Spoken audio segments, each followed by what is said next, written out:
Once again welcome to Nidhi law classes.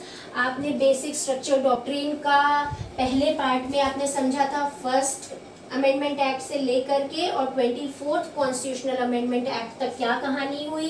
Shankari प्रसाद का case, Sajjan Singh का case, Golaknath का केस और 24वें अमेंडमेंट तक आपने देख लिया था। इस वीडियो में हम अब शुरू करेंगे 25वें अमेंडमेंट एक्ट से आगे कैसे कहानी बढ़ती है और कैसे आती है बेसिक स्ट्रक्चर डॉक्ट्रिन। हम 25वें अमेंडमेंट से वमन राव के केस तक पूरा इस वीडियो में कवर करेंगे।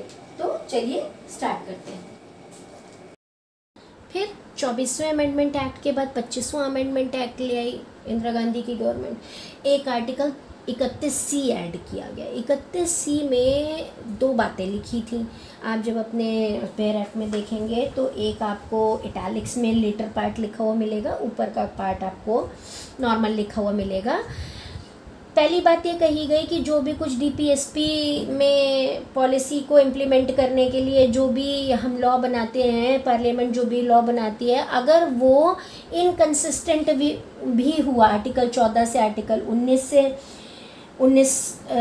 से या आर्टिकल 31 से, तो मतलब उसका जो है कुछ भी हो वो इनवैलिड नहीं होगा। चाहे वो फंडामेंटल राइट्स को एब्रोगेट करता हो, इन आर्टिकल से इनकंसिस्टेंट हो, तो भी वो ठीक है, वो वैलिड रहेगा। दूसरी बात और एक कह दी कि no law containing a declaration that it is for giving effect to such policy shall be called in question in any court. और ऐसा जो भी हम DPSP को इम्प्लीमेंट करने के लिए जो हम लॉ ला रहे हैं जो कि इनकंसिस्टेंट है इन 14, 19, 31 आर्टिकल्स के साथ में, उसको कोई कोर्ट में भी क्वेश्चन नहीं करेगा, मतलब कि कोई भी जुडिशियल रिव्यू नहीं होगा। तो ये जो जुडिशियल रिव्यू ना होने वाली बात थी 31C के लेटर पार्ट में, उसको तो केशवानंद भारती के केस में इनवैलिड कर दिया गया। Invalid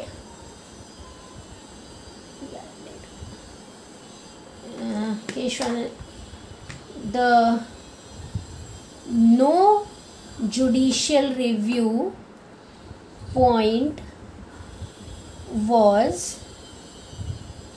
invalidated in Kesavananda Bharati case. वो बाद में आया, केशवानंद भारती केस बाद में आया। अभी तो हम 25वां देख रहे हैं। तो ये जो 31C था, इसका जो दूसरा पार्ट था जो ये कह रहा था कि जुडिशियल रिव्यू भी नहीं हो पाएगा, उसको बाद में इनवैलिडेट कर दिया गया था। लेकिन ऊपर का पार्ट जो था वो 25th कॉन्स्टिट्यूशनल अमेंडमेंट एक्ट में ये आया कि भाई चाहे 14, 19 या 31 आर्टिकल्स के एब्रोगेशन में हो, लेकिन ऐसे किसी भी लॉ को इनवैलिडेट नहीं किया जाएगा जो DPSP को इम्प्लीमेंट करने के लिए बनाया गया है। फिर आया 26 कॉन्स्टिट्यूशनल अमेंडमेंट एक्ट। ये भी 71 में ही आ गया था। धड़ाधड़ एक के बाद एक कॉन्स्टिट्यूशनल अमेंडमेंट एक्ट आ रहे थे, जिससे कि गवर्नमेंट अपनी पावर बढ़ा रही थी। इसमें आया कि जो प्रिवी पर्स था, प्रिवी पर्स मतलब पहले जो राजा महाराजा थे, बाद में उन्हें एक अमाउंट मिलता था, सर्टेन अमाउंट की ये उनको मिलता था उनका भत्ता, वो उसको उस प्रिवी पर्स को ख़त्म कर दिया गया 26 अमेंडमेंट से। तो राजा लोग जो थे जिनको मिलता था एक फिक्स्ड अमाउंट, वो भी नाराज़ हो गए कि नहीं मिलता। तो ये सब उन्होंने कहा कि ये सब हम गरीबों के हक में काम कर रहे हैं। इंदिरा जी की गवर्नमेंट ने कहा कि भाई राजाओं को पैसा बांटते रहेंगे तो हम गरीबों को कहाँ से देंगे पैसा, हमें गरीबों के लिए योजनाएं चलानी है, तो हम इधर उधर अपना पैसा बर्बाद नहीं कर सकते। अब ना राजा रहे तो अब उनका प्रिवी पर्स भी ख़त्म। तो एबोलिशन ऑफ प्रिवी पर्स हुआ। फिर 1972 में आया 29वां कॉन्स्टिट्यूशनल अमेंडमेंट एक्ट। इसमें केरल ने भी भाई अपने लैंड रिफॉर्म एक्ट को 9th शेड्यूल में डाल दिया, जैसे पंजाब, राजस्थान, पश्चिम बंगाल, बहुत सारे और राज्यों ने डाला था, तो केरल ने भी डाल दिया। यहीं से केशवानंद भारती का केस बना था। केशवानंद भारती जी को इसी अमेंडमेंट एक्ट से प्रॉब्लम थी, क्योंकि वो थे मठ के शंकराचार्य, तो उनका सब जो मठ में पैसा आता था, जो भी कुछ था, उनकी उस पर से जो अधिकार था वो सब छिन गया था 29th कॉन्स्टिट्यूशनल अमेंडमेंट एक्ट की वजह से। तो एक ये अमेंडमेंट एक्ट आया, इसके बाद ही ठीक बाद आएगा केशवानंद भारती जी का केस। ये भी इंदिरा जी की गवर्नमेंट ने किया। तो 24वां, 25वां, 26वां, 29वां, ये सब इम्पोर्टेंट अमेंडमेंट एक्ट्स गवर्नमेंट लाती ही जा रही थी।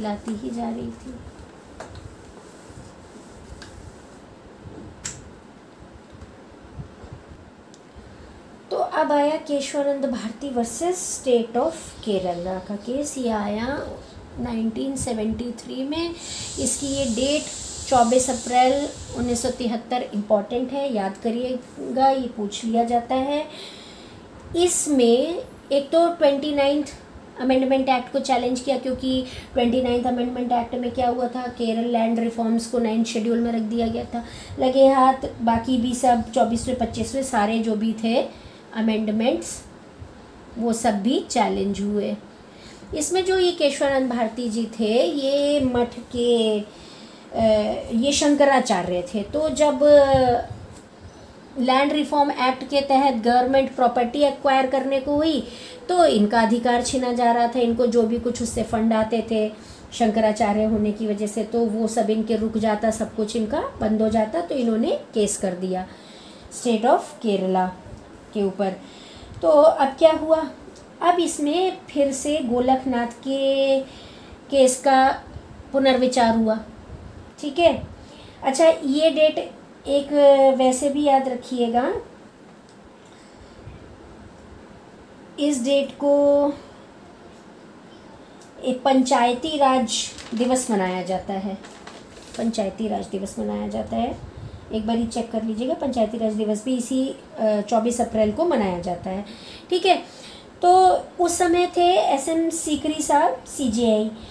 उन्होंने गोलकनाथ के केस का रिव्यू किया और इसमें 13 जजेस की बेंच बैठी। उस समय सुप्रीम कोर्ट में जितने जजेस थे सब के सब बैठ गए, द लार्जेस्ट बेंच दिन। 13 जजेस की बेंच बैठी, क्योंकि गोलकनाथ में 11 जजेस की बेंच बैठी थी। तो अगर उसके ऊपर पुनर्विचार करना है तो उससे बड़ी बेंच बैठेगी। ठीक है, 13 ही जज थे और सबके सब पुनर्विचार करने के लिए बैठ गए। और इसमें फैसला आया था 7:6 के रेशियो में, मतलब एकदम बराबर 7 जजेस ने एक तरफ फैसला लिया और 6 जजेस ने एक तरफ। ठीक है, अब कोर्ट ने यहाँ पर एक बीच का रास्ता अपनाया। अभी तक क्या था, उसमें शंकरी प्रसाद हुआ या सज्जन सिंह का केस हुआ, उसमें कोर्ट ने क्या कहा, कोर्ट ने कहा कि नहीं सरकार ठीक है, उसे एब्सोल्यूट पावर है। गोलकनाथ के केस में उसे बिल्कुल ही रिवर्स कर दिया कि नहीं भाई, गवर्नमेंट के पास फंडामेंटल राइट्स को एब्रोगेट करने की कोई पावर नहीं है। अब इन्होंने इसमें एक बीच का रास्ता निकाला, और क्या निकाला, इन्होंने दिया डॉक्ट्रिन ऑफ बेसिक स्ट्रक्चर। यहीं से आई डॉक्ट्रिन ऑफ बेसिक स्ट्रक्चर, जो कि आज का हम लोगों का टॉपिक है, स्ट्रक्चर। तो उन्होंने कहा कि भाई बीच का रास्ता अपनाओ, ना तो गवर्नमेंट को इतनी पावर दो कि गवर्नमेंट एब्सोल्यूट पावर हो जाए, और ना ही आप ऐसा कर सकते हो कि उन्हें जो है आप चेंज करने की पावर ना दो। तो उनको एब्सोल्यूट पावर भी नहीं देनी थी, फंडामेंटल राइट्स को भी बचाना था। गवर्नमेंट ने सुप्रीम कोर्ट ने क्या किया, सुप्रीम कोर्ट ने कहा कि चलो भाई गवर्नमेंट को एब्सोल्यूट पावर है, चाहे तो फंडामेंटल राइट्स में भी चेंज कर दे, कोई दिक्कत नहीं, फंडामेंटल राइट्स में भी चेंज कर दे, सब कुछ चेंज कर दे। लेकिन जो कॉन्स्टिट्यूशन मेकर्स का इंट्यूशन है उसको ध्यान में रख के उन्होंने जो प्रोविज़न बनाए हैं, कुछ बेसिक फीचर हैं हमारे कॉन्स्टिट्यूशन के, हमारे कॉन्स्टिट्यूशन का एक बेसिक ढांचा है, वो नहीं बिगड़ना चाहिए। गवर्नमेंट के जो भी अमेंडमेंट्स हैं उससे क्या नहीं बिगड़ना चाहिए, बेसिक स्ट्रक्चर नहीं बिगड़ना चाहिए। तो उन्होंने एक लिस्ट दी जो कि बोला कि ये इलस्ट्रेटिव है, एग्जॉस्टिव नहीं है। इलस्ट्रेटिव लिस्ट दी, कहा कि ये एग्जॉस्टिव नहीं है। मतलब क्या हुआ कि जो बेसिक स्ट्रक्चर हम आज बता रहे हैं, जो पॉइंट्स बता रहे हैं वो तो हैं ही, आगे चल के इस लिस्ट में और भी बेसिक स्ट्रक्चर के फीचर्स ऐड करे जाएंगे जैसे जैसे जब जब जो केस सामने आएगा। कोर्ट ने कुछ बातें बताई, क्या बातें बताई उसमें केशवानंद भारती केस में। एक तो उन्होंने कहा कि जब कोर्ट को पावर है तो ये जो 24वां, 25वां, 26वां, ये जितने भी अमेंडमेंट हुए सब क्या है, वैलिड है। भाई पार्लियामेंट को पूरी पावर है कि वो कॉन्स्टिट्यूशन को अमेंड करे, और ज़रूरत भी होती है समय के साथ अमेंड करने की। सभी पार्ट अमेंड कर सकते हैं, कैन अमेंड इवन पार्ट 3, यानी कि भाई फंडामेंटल राइट्स में भी चेंज कर सकते हैं। ये चीज़ बताई, लेकिन सब्जेक्ट टू, बट, बस यही जो बट था, subject to maintaining basic structure. अच्छा, इसमें उन्होंने एक और चीज़ करी, जो आर्टिकल 31C ऐड किया गया था, उसको इन्होंने क्या किया, 31C को जो ऐड किया गया था उसमें जो लेटर पार्ट था कि जुडिशियल रिव्यू नहीं हो सकता है, उसको स्ट्रक कर दिया, उसको हटा दिया कि ये इनवैलिड बात है, भाई जुडिशियल रिव्यू तो हो सकता है, ठीक है। तो उन्होंने बहुत सारे बातें बताई कि ये होंगी। एक उसकी लास्ट में मैं आपको लिस्ट दे दूँगी कि क्या क्या बेसिक स्ट्रक्चर हैं, लेकिन जैसे कुछ एक है, जैसे क्या क्या हो सकते हैं, सुप्रीमेसी ऑफ कॉन्स्टिट्यूशन, कि कॉन्स्टिट्यूशन ही सुप्रीम है, ठीक है। फिर Republican and democratic form of government, secular character of the constitution, separation of powers between legislature, executive and the judiciary. अब ये सब कहा गया कि ये सब बेसिक स्ट्रक्चर है, पर ये लिखा कहाँ है, तो ये कहा गया कि नॉट रिटन नहीं है ये कहीं भी। ये तो समझने की बात है कि हमारे कॉन्स्टिट्यूशन मेकर्स ने ऐसे प्रोविज़न बनाए हैं कि भाई देखो, हमारा लेजिस्लेटिव, एग्जीक्यूटिव और जुडिशरी सब सेपरेट काम करते हैं, तो ये बात समझने की है। तो आप ऐसा कोई अमेंडमेंट ना कर दीजिए जिससे कि जो सेपरेशन ऑफ पावर्स है यही बिगड़ जाए। तो इस तरीके से और भी जो बेसिक फीचर्स हैं उनको इंटैक्ट रखते हुए आप करिए। और क्या बताए, फेडरल कैरेक्टर बताया कॉन्स्टिट्यूशन का कि बेसिक फीचर है, sovereignty of the country, dignity of the individual जो सिक्योर की गई है, इन द वेरियस फ्रीडम्स जो एफआरस में दिए हैं, फंडामेंटल राइट्स में जो इतने सारे फ्रीडम्स दिए गए हैं वो क्या सिक्योर करते हैं कि इंडिविजुअल्स की डिग्निटी सिक्योर रहे, ठीक है। तो इस तरीके से करके बहुत सारे फीचर्स बताए, और एक आ गई डॉक्ट्रिन ऑफ बेसिक स्ट्रक्चर की एक इलस्ट्रेटिव लिस्ट दे दी, कह दिया कि ये लिस्ट एग्जॉस्टिव नहीं है। अब आगे बढ़ते हैं। तो अब ये जो केशवानंद भारती का केस हुआ 73 में, इसके बाद तो गवर्नमेंट को ये बात डाइजेस्ट नहीं हुई कि अधिकार दिए भी हैं लेकिन बेसिक स्ट्रक्चर के अगेंस्ट में कुछ गया तो वो लॉ बना दिया तो वो इनवैलिड हो जाएगा। तो उसके आगे कैसे कैसे बात बढ़ी, Rajnarayan versus state of UP.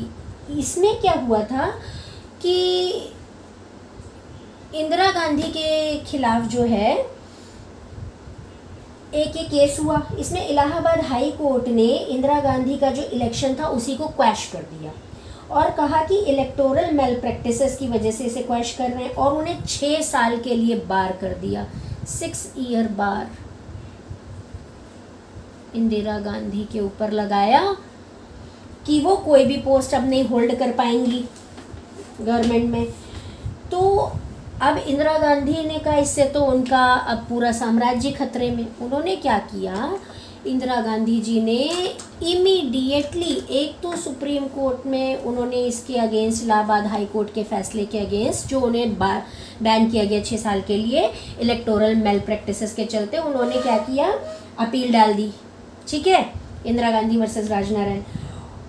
और उन्होंने क्या किया, इमरजेंसी लगा दी थी साथ ही साथ। और उन्होंने क्या किया, 39th कॉन्स्टिट्यूशनल अमेंडमेंट एक्ट ले आई। ये जो 39th कॉन्स्टिट्यूशनल अमेंडमेंट एक्ट आया था, ये उनकी जो हियरिंग थी, जो उन्होंने अपील करी सुप्रीम कोर्ट में, जो हियरिंग थी, just 1 day before the hearing ये अमेंडमेंट एक्ट ली। Just 1 day before the hearing 39th constitutional amendment act pass हो गया। ठीक है, 39 अमेंडमेंट एक्ट पास हो गया। फिर क्या हुआ, अब उन्होंने ये जो 39th कॉन्स्टिट्यूशनल अमेंडमेंट एक्ट लाई थी, अपनी सुप्रीम कोर्ट में जो अपील करी थी उसके एक दिन पहले, इसमें उन्होंने किया क्या, एक तो आर्टिकल 329A लेकर के आए, आर्टिकल 329A ले आए। ठीक है, उसमें क्या था, उसमें उन्होंने ये डलवा दिया कि सुप्रीम कोर्ट के पास कोई पावर ही नहीं होगी तो to decide on the electoral disputes of president,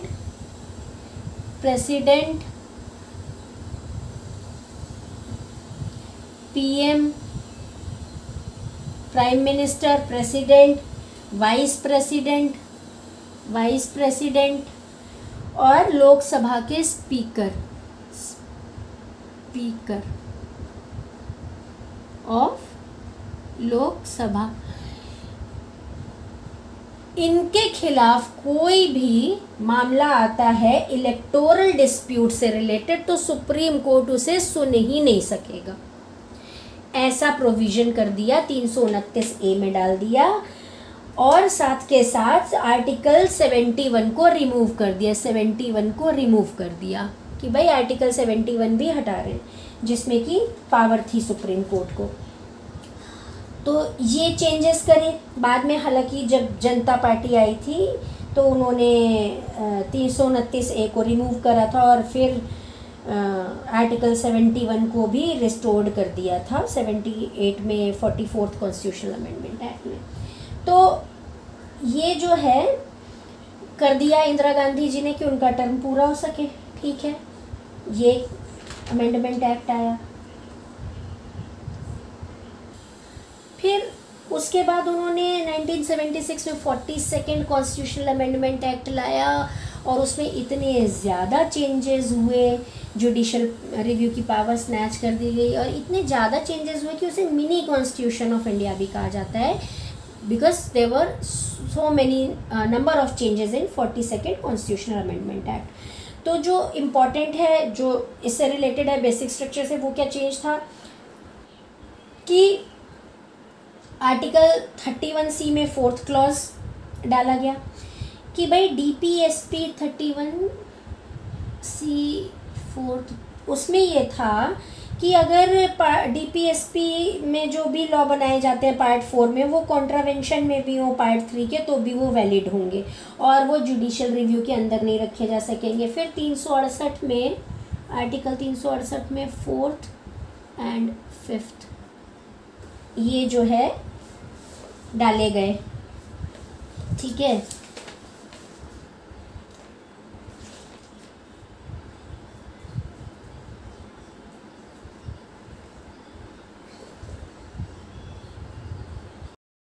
फिर उसके तुरंत बाद ले आई 42nd कॉन्स्टिट्यूशनल अमेंडमेंट एक्ट 1976 में। उसमें इतने ज़्यादा चेंजेस थे कॉन्स्टिट्यूशन में कर दिए गए कि वो अपने आप में मिनी कॉन्स्टिट्यूशन कहा जाता है। Mini constitution of India is the 42nd amendment act passed in 1976।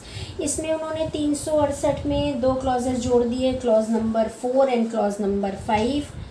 आप एक बार ये अपने बुक में खोल करके देख लीजिए। 368 में क्लॉज नंबर 4 एंड 5, इसमें क्या उन्होंने करा, चेंज क्या करा।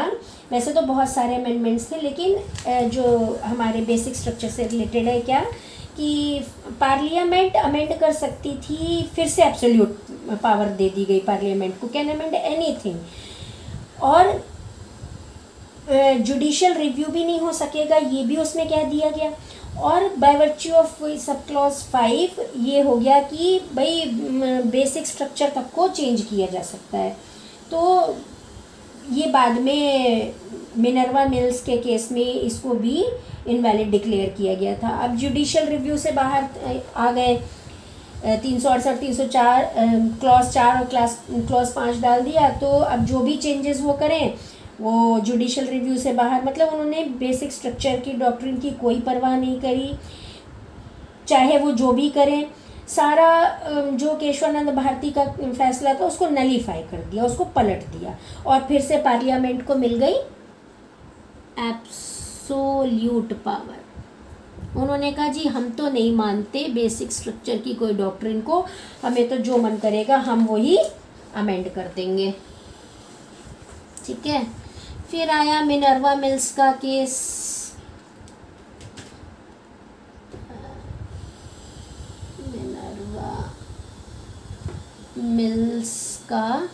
मिनर्वा मिल्स केस आया 1980 में। इसमें क्या हुआ, फिर से 42nd कॉन्स्टिट्यूशनल अमेंडमेंट एक्ट को चैलेंज किया गया। तो सुप्रीम कोर्ट ने क्या स्ट्रक डाउन कर दिया, 368 4 और 5 को सुप्रीम कोर्ट ने क्या किया,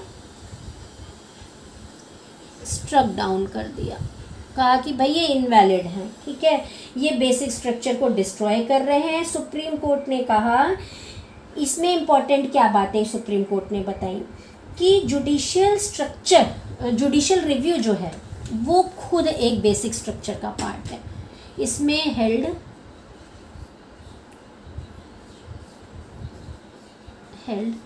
कि जुडिशियल रिव्यू जो है is it self basic feature, ये भी बेसिक फीचर है, ये भी बेसिक स्ट्रक्चर का पार्ट है।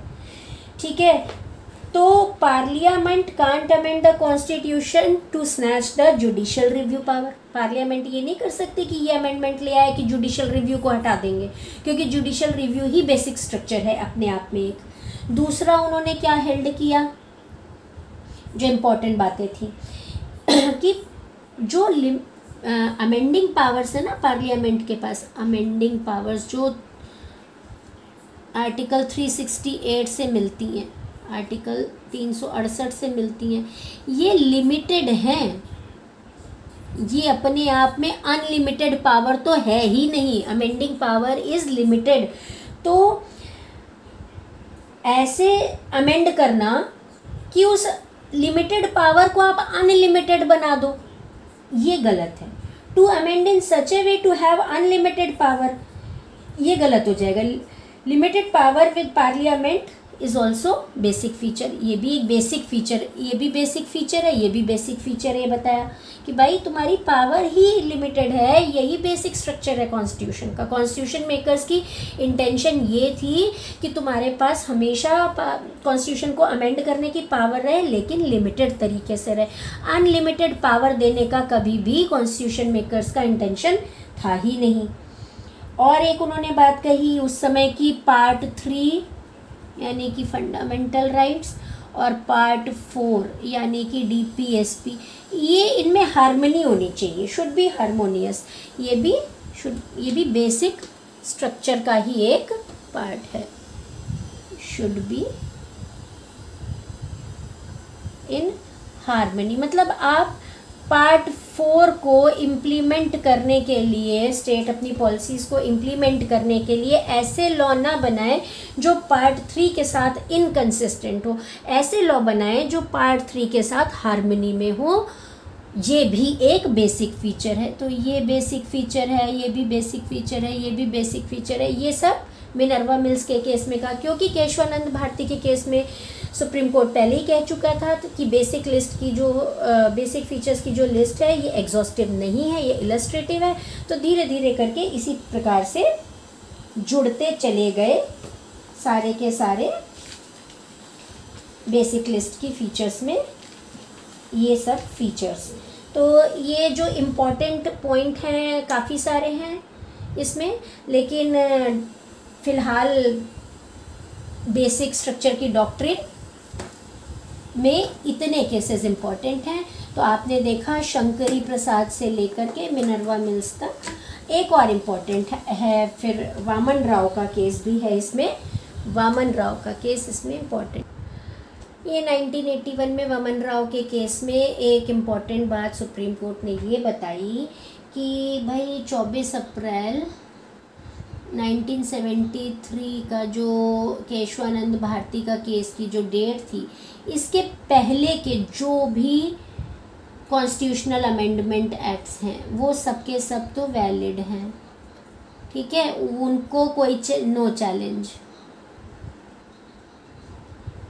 अब उसके बारे में कोई बात नहीं होगी, वो 9th शेड्यूल में तब तक जो भी ऐड कर लिया गया वो सब कुछ ठीक है, लेकिन उसके बाद से जो भी 9th शेड्यूल में ऐड होगा इस डेट के बाद से afterwards words whatever is added to 9th schedule will be subject to judicial review. मतलब उसका जुडिशियल रिव्यू हो सकेगा, जो भी इस डेट के बाद 9th शेड्यूल में आप ऐड करते हैं उसका जुडिशियल रिव्यू हो सकेगा। उस पर कोर्ट ये देख सकेगा कि अगर कोई ऐसा लॉ डाला है आपने 9th शेड्यूल में, या आप कोई भी अमेंडमेंट करते हैं जो कि बेसिक स्ट्रक्चर के खिलाफ है, तो उस पर जुडिशियल रिव्यू होगा। लेकिन इस डेट के पहले जो अमेंडमेंट हो चुके हैं वो सब के सब ठीक है, वैलिड है। ये वामन राव के केस में बताया गया। तो ये शंकरी प्रसाद, सज्जन सिंह, फिर गोलकनाथ, फिर आपका केशवानंद भारती, फिर इंदिरा गांधी वर्सेस राजनारायण, और इन सब के बीच में ये जितने भी कॉन्स्टिट्यूशनल अमेंडमेंट एक्ट होते रहे, इसकी तो मैंने आपको लिस्ट शुरुआत में ही दे दी थी। ये सब होते होते वामन राव के केस तक हम बेसिक स्ट्रक्चर की थ्योरी को समझ ले चुके हैं। तो ये पूरी सीरीज़ थी। होप आपको समझ में आया होगा। देखने के लिए थैंक यू।